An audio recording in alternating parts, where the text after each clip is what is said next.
would you define a premium Korean dining experience?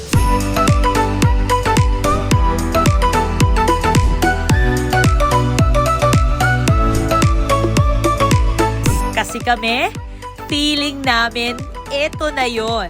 Imagine this, Wagyu cubes, ribeye, scallops at shrimp. Unlimited. Yes, you heard that right. One to sawa. Na-discover namin ang Gamasot Korean Restaurant dito sa Barangay Kutkut, Angeles City. At alam nyo ba, ang name na Gamasot actually means traditional cooking pot, usually made from cast iron or heavy brass. Kaya naman, lahat ng meat dito, niluluto mismo sa Gamasot style. Kaya ibang level talaga yung lasa at experience. We assure po na quality po talaga yung meat na binibigay po namin. Hindi po mataba actually.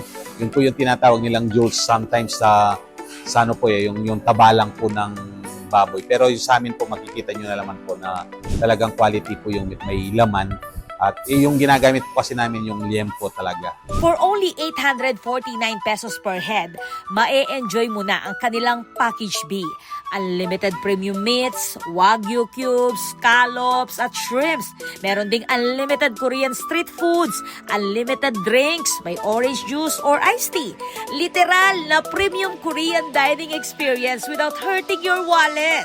At hindi ka rin mabibitin sa side dishes nila. Kasi naman, mga around 12 to 14 side dishes ang siniserve dito.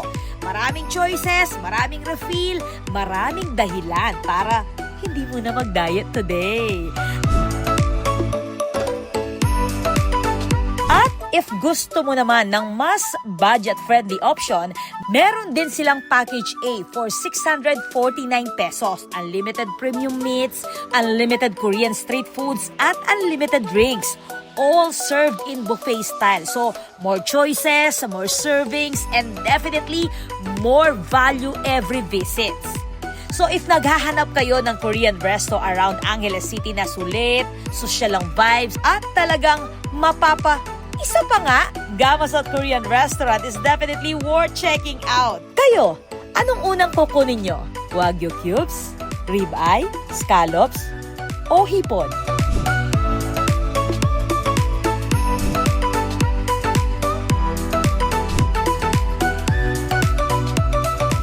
This is Patricia Mamangon on the spot.